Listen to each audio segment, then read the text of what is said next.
जय हिंद dear student. I hope आप सभी स्वस्थ होंगे, मस्त होंगे और पढ़ाई भी आपकी अच्छी ढंग से चल रही होगी। तो आज इस वीडियो में जो है हम आप लोगों के लिए लेकर आए हैं क्लास 12th हिंदी के मोस्ट इंपोर्टेंट टॉपिक, और ये 5 नंबर में क्वेश्चन पूछा जाता है पंचलाइट कहानी का सारांश।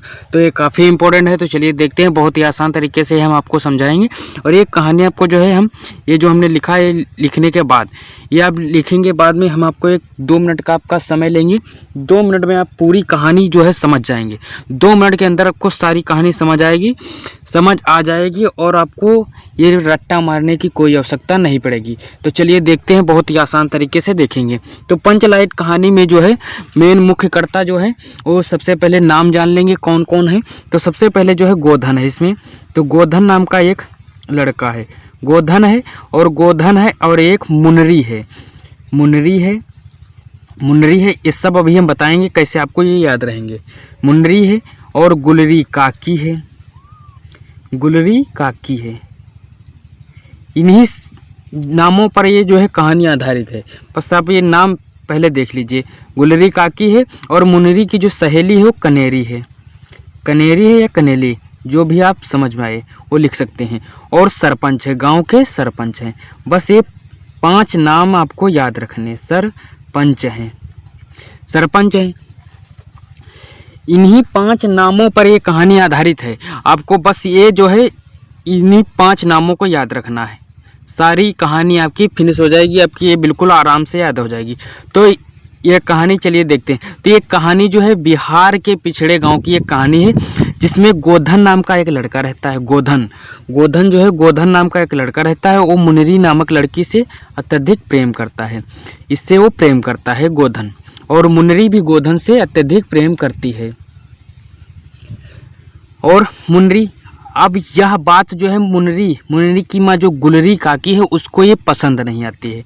यह बात जो है किसी को भी अच्छी नहीं लगेगी, किसी भी माँ को। तो इसी प्रकार से गुलरी काकी को यह बात पसंद नहीं आती है और वह जाती है सरपंच से शिकायत कर देती है। सरपंच यानी गांव के मुखिया जो है उनसे शिकायत कर देती है। कहती है कि जो गोधन है ये हमारे उधर जो है हमारी गली में निकलता है, हमारे घर के सामने से सिनेमा के बेहुदा गाने गाते हुए निकलता है, अश्लील गाने गाते हुए निकलता है। तो इस प्रकार से जो है सरपंच गोधन को बुलाते हैं और कहते हैं कि तुम्हें जो है बिरादरी से इस प्रकार से बाहर कर दिया जाएगा। तो अब जो है तुम बिरादरी से जो है गोधन को बाहर कर देते हैं। बिरादरी से सरपंच ने गोधन को बिरादरी से बाहर कर दिया। इस प्रकार से कहानी चलती गई और कुछ दिन जो है बीत गए। जब कुछ दिन बीत गए तो गांव में जो है रामनवमी का मेला लगा।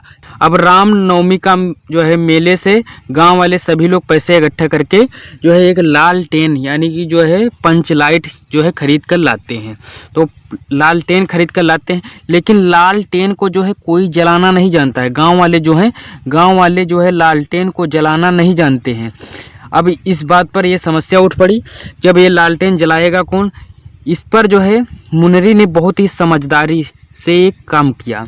उसने किया क्या कि मुनरी ने अपनी सहेली कनेरी के माध्यम से ये एक बात जो है सरपंच तक पहुंचाई। क्या बात पहुंचाई कि जो है गोधन जो है ये पंचलाइट जलाना यानी जो है लालटेन जलाना जानता है। तो उसको जो है बुला लिया जाए।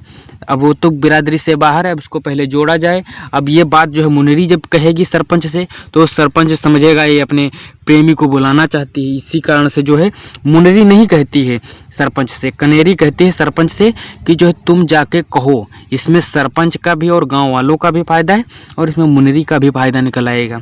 तो इस प्रकार जो है कनेली जाती है सरपंच से, कहती है कि जो है गोधन जो है लालटेन जलाना जानता है। तो इस बात से जो है कनेरी की बात से जो है सरपंच सहमत हो जाते हैं। तो वो जो है गोधन को बिरादरी में जोड़ लेते हैं और फिर जो है लालटेन, जब गोधन आता है तो लालटेन जला देता है। इस प्रकार से जो है रामनवमी का मेला लोग जो उत्सव से मनाते हैं और भजन कीर्तन करते हैं। बस इतनी ही सी कहानी थी। बस अब इसको चलिए देख लेते हैं, आपको लिखना क्या है। चलिए देखते हैं। तो पंचलाइट कहानी फणीश्वर नाथ रेणु जी की आंचलिक कहानी है। इस कहानी में बिहार के एक पिछड़े गांव के परिवेश का बहुत ही सुंदर चित्रण किया गया है। इस गांव में गोधन नाम का एक लड़का है। हमने क्या कहा था कि गोधन नाम का एक लड़का है जो गांव की मुनरी नाम की लड़की से अत्यधिक प्रेम करता है। मुनरी की मां गुलरी काकी ने गांव के सरपंच से गोधन की शिकायत कर दी।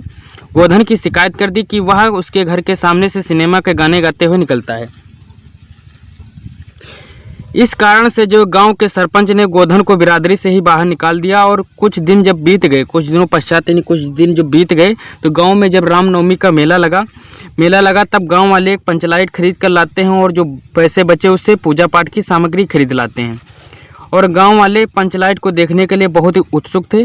और परंतु समस्या यह उठ पड़ती है कि पंचलाइट जलाएगा कौन। अब पंचलाइट जो है कोई जलाना नहीं जानता था गाँव के लोग, परंतु मुनरी को पता था कि गोधन पंचलाइट को जलाना जानता है। वह बहुत ही चतुराई से अपनी सहेली कनेरी के माध्यम से यह बात सरपंच तक पहुंचा देती है और गोधन जो है पंचलाइट जलाना जानता है। पंचलाइट जो है पंच ने गोधन को पुनः बिरादरी में शामिल कर लिया। तब गोधन आता है, पंचलाइट को जला देता है।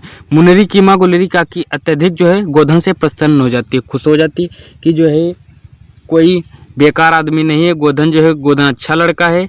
यदि गांव में कोई ऐसा काम फंसा हो पूरे गांव वाले न कर पाएँ और जो है उसके बाद आप कर लें, तो आप जो है गांव वाली के नज़र में जो है बहुत ही अच्छे आदमी साबित हो जाएंगे। इसी प्रकार से गोधन भी जो है गुलरी काकी के सामने जो है एक बहुत ही अच्छा लड़का साबित हुआ।